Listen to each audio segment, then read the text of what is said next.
Okay, so now we're starting with the burnt offering. The Lord called to Moses, so this is a direct follow-up to the end of Exodus when the Lord came to dwell in the tabernacle. The Lord is in the tabernacle now. He is in the presence of Israel. Moses is outside the tabernacle. The Lord is calling to Moses and spoke to him from the tent of meeting. The Lord called to Moses and spoke to him from the tent of meeting. He said, "Speak to the Israelites and say to them, when any of you brings an offering to the Lord, bring as your offering an animal from either the herd or the flock." The herd would be the cattle, the flock would be the sheep or the goats. If the offering is a burnt offering from the herd, it means a bull, he is to present a male cattle, a bull, without defect. He must present without defect means it's physically perfect. All of this is symbolic. Everything in the book of Leviticus ultimately is symbolic. It all symbolizes a different aspect of Christ's ministry. You could call it, one way I've heard it described is as the shadow versus the substance. Okay, if you've ever seen everything, well, you can't really you see a bit of shadow of my hand there, back there. A shadow demands a substance. If you see a shadow of something, you know that the thing that's casting that shadow, the physical substance that's casting that shadow, has to be somewhere nearby. I have an airport right down the road from where I live. Sometimes when I come down the road coming home, every so often I'll see a shadow of an airplane pass right in front of me.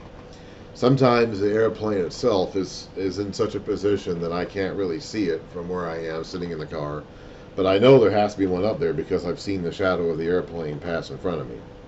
A few years ago, we had a full eclipse here in this area, all across the United States actually. And I was in the zone where we had the full eclipse. I went down and with a group of friends from my church down to an area where we could see the full eclipse. So for a few minutes, we were standing in the shadow of the moon. The moon was the substance that was casting the shadow on where we were standing. The sun was behind the moon, so you knew that. So the light that it was casting a shadow on the earth, and you knew that there was something in between you and the light. It was the moon. Sometimes when you go down a hallway and the light is behind you, your shadow will go down the hallway before you, and it will stretch out. It will stretch out all the way down the hallway. You know, you can have distorted shadows, where if you have the light at a severe enough angle where the shadow of your head goes all the way down the hallway while you're standing at the other end or something like that. So these Leviticus, all the stuff in Leviticus, all these ceremonies, all these sacrifices, all these rituals, all these laws, all these rites, all these priesthood regulations were shadowing something that Christ would fulfill as a substance in his ministry later on. Being without these animals, man, my knee hurts right now. Ow! I have a sore knee that acts up on me every now and then. These animals being without defect, these physical animals being without physical defect, were a symbol or a shadow of the spiritual purity and perfection of Christ. He must present it at the entrance. So he, the offerer, this is the offerer, this is the worshiper, the Hebrew worshiper, coming to present his sacrifice. He must present it at the entrance to the tent of meeting, so that it will be acceptable to the Lord, or he will be acceptable to the Lord. So he is presenting this bull to the Lord here at the entrance to the tent. At this point, the bull becomes the Lord's. It is no longer the worshiper's. He is to lay his hand on the head of the burnt offering, and it will be, so that's where the laying on of hands is. Okay, he's laying it, or maybe even leaning up against it. And it will be accepted on his behalf to make atonement for him. He is to slaughter the young bull before the Lord. Takes a knife and cuts its throat. And then Aaron's sons, the priests, shall bring the blood and sprinkle it against the altar on all sides at the entrance to the tent of meeting. Actually, they're splashing it. They're putting it in some kind of bowls or censers or whatever, and they're taking it and they're splashing it out at probably a trench or something they've dug out around the base of the altar. And they're doing that around all the sides of the altar. He is to skin the burnt offering and cut it into pieces. We'll find out later on that the priests receive the skin of the offering, possibly to make clothes with. The sons of Aaron the priest are to put fire on the altar and arrange wood on the fire. Then Aaron's sons the priests shall arrange the pieces, including the head and the fat, on the burning wood that is on the altar. He is to wash the inner parts and the legs with water, and the priest is to burn all of it on the altar.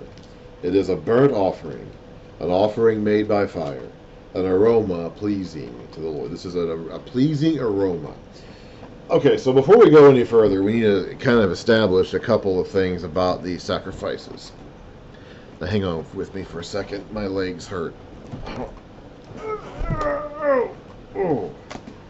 don't really know what I did to hurt my legs so much, but they're not feeling great today. Okay, so this is the whole burnt offering. In other words, every part of this animal, except for the skin, which gets removed, gets burnt up to the Lord.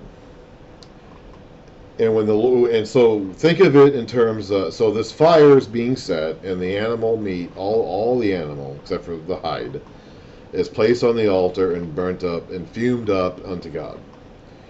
And this fire, which is burning it, is transforming it into smoke, and is transforming it into this aroma that is sweet in the nostrils of the Lord. As he, the Lord, smells this aroma, which is going up to him from the fire on the altar, it is pleasing to him. It is sweet to him. It's a fragrant, what's they call it? An aroma pleasing, or a fragrant odor, or a sweet incense.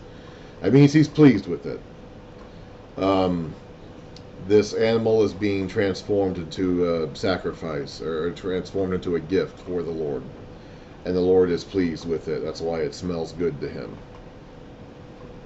A whole burnt offering was the worshiper's way of expressing his total dedication to God.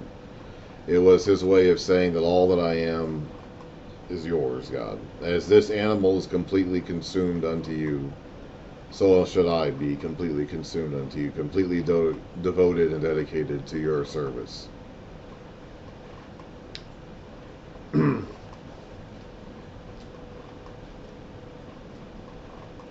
If the offering is a burnt offering from the flock, so a sheep or a goat, from either the sheep or the goats, he is to offer a male without defect, again symbolizing perfection.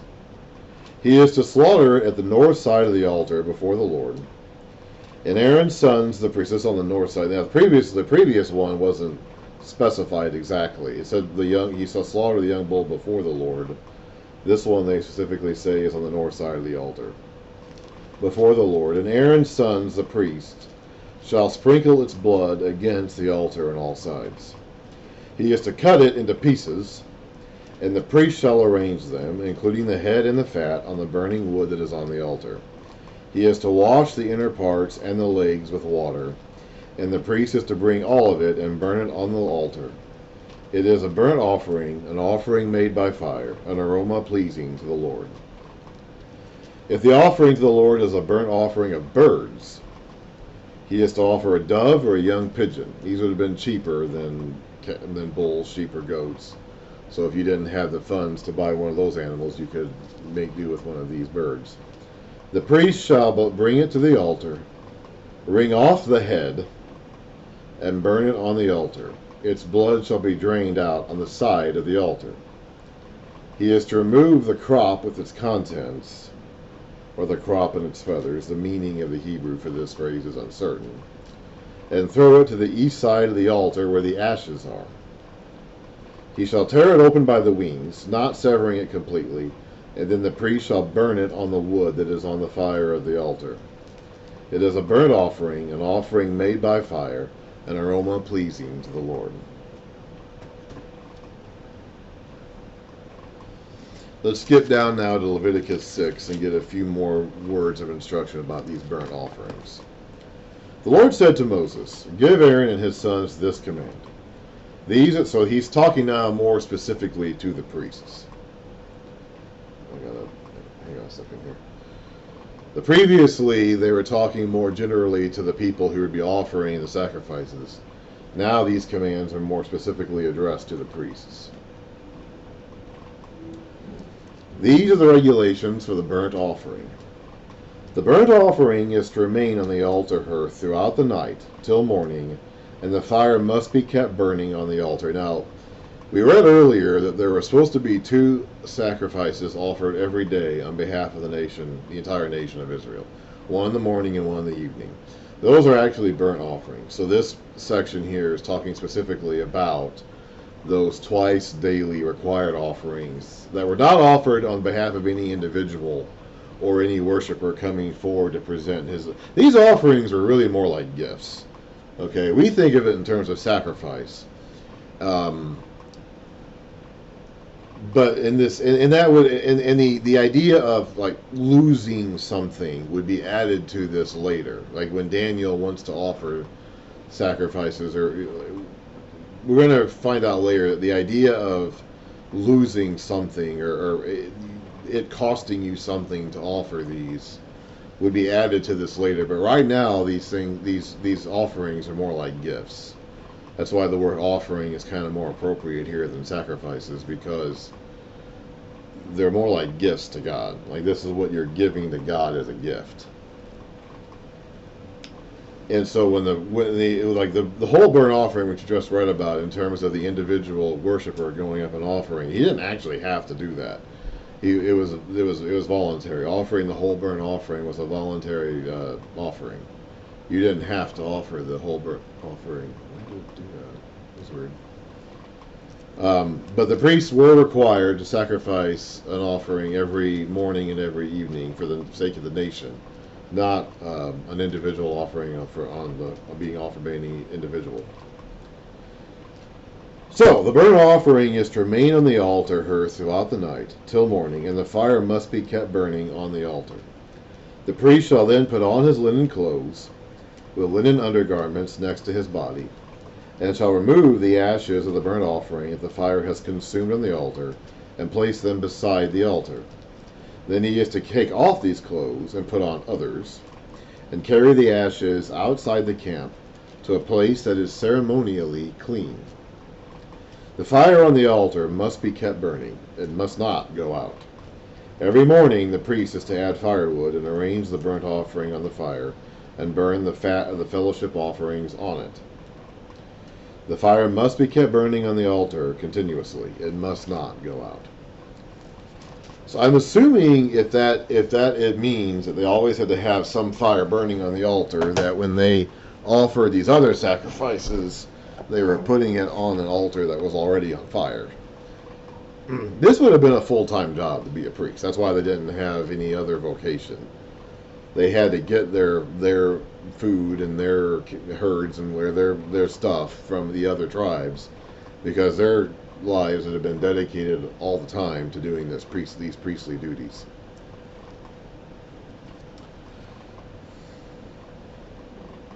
The grain offering. When someone brings a grain offering to the Lord, his offering is to be by the way, the burnt offerings are probably the ones that people were offering in Genesis when we talked about them offering up sacrifices to the Lord. It's probably the burnt offerings they're talking about. Again, Genesis itself does not explain how any of the characters at that time knew how to do this. Because now we're getting the official regulations for offering sacrifices here in Leviticus. Abraham didn't have that. Noah didn't have that. Jacob and Isaac didn't have that. Those characters that we saw who offered sacrifices in Genesis didn't have this knowledge that Moses is now receiving from the Lord and sharing to the people. But Genesis kind of acts as though they did. And so when we read about them offering sacrifices in Genesis, they're probably offering the burnt offering, the whole burnt offering. Now for the grain offering. When someone brings a grain offering to the Lord, the reason why I say this is because all the way back in Genesis 4, we read about Cain and Abel bringing sacrifices. And Cain is bringing a cereal offering, a vegetable offering of the field. And Abel is bringing an animal offering. And we know that the problem with Cain's offering was not because it was plants and not animals. Because here is a grain offering. Here is an offering that is acceptable to God in the form of plants. This is the grain offering.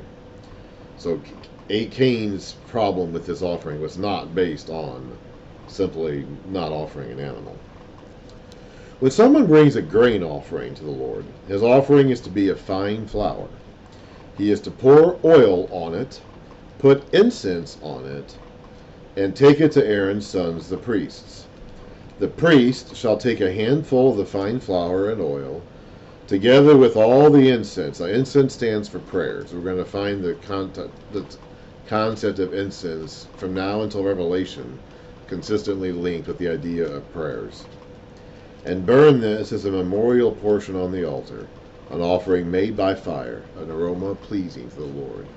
It smells good again. The rest of the grain offering belongs to Aaron and his sons. It is a most holy part of the offerings made to the Lord by fire. If you bring a grain offering baked in an oven, it is to consist of fine flour, cakes made without yeast and mixed with oil, or wafers made without yeast and spread with oil. Yeast stands for corruption because it spreads through the whole cake.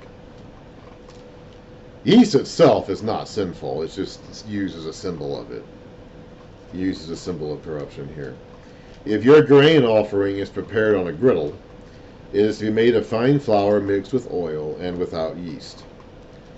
Crumble it and pour oil on it as a grain offering. Now, oil stands for anointing.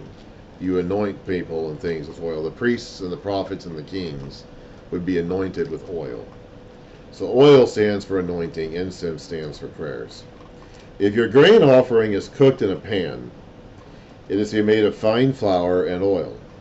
Bring the grain offering made of these things to the Lord. Present it to the priest, who shall take it to the altar. He shall take out, so you had to prepare it in some way. You weren't allowed to just bring it as it was, straight from the field. You had to prepare it in some way. He shall, by the way, all of these sacrifices were stuff that you had to prepare. Like they weren't, like the animals weren't wild animals. They were all domesticated animals that were from the herd or the flock, or the birds. Like they were not wild animals that you had gone out to hunt and get or something like that. They were part of your possessions that you owned.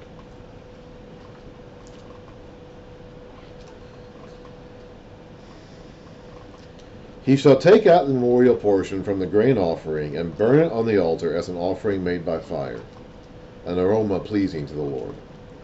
The rest of the grain offering belongs to Aaron and his sons. It is a most holy part of the offerings made to the Lord by fire. Every grain offering you bring to the Lord must be made without yeast, for you are not to burn any yeast or honey in an offering made to the Lord by fire. You may bring them to the Lord as an offering of the first fruits, but they are not to be offered on the altar as a pleasing aroma. Season all your grain offerings with salt. Do not leave the salt of the covenant of your God out of the grain offerings. Add salt to all your offerings. Salt stands for the covenant. Because salt is supposed to be a permanent thing, the covenant is supposed to be permanent, so salt stands for the covenant. If you bring a grain offering of first fruits to the Lord, offer crushed heads of new grain roasted in the fire. Put oil and incense on it. That's anointing and prayer. It is a grain offering. The priest shall burn the memorial portion of the crushed grain and the oil, together with all the incense, as an offering made to the Lord by fire. Oh, my knee. Now down to Leviticus 6, the next set of instructions about the grain offering. These are the regulations for the grain offering. Aaron's sons are to bring it before the Lord in front of the altar. The priest is to take a handful of fine flour and oil, together with all the incense on the grain offering, and burn the memorial portion on the altar as an aroma pleasing to the Lord. Aaron and his sons shall eat the rest of it, but it is to be eaten without yeast in a holy place. They are to eat it in the courtyard of the tent of meeting. So they could eat this. This was the stuff that wasn't burned was meant for the priest to eat, but only in the tabernacle. It must not be baked with yeast. I have given it as their share of the offerings made to be by fire. Like the sin offering and the guilt offering, it is most holy. Any male descendant of Aaron may eat it. It is his regular share of the offerings made to the Lord by fire for the generations to come. Whatever touches them will become holy.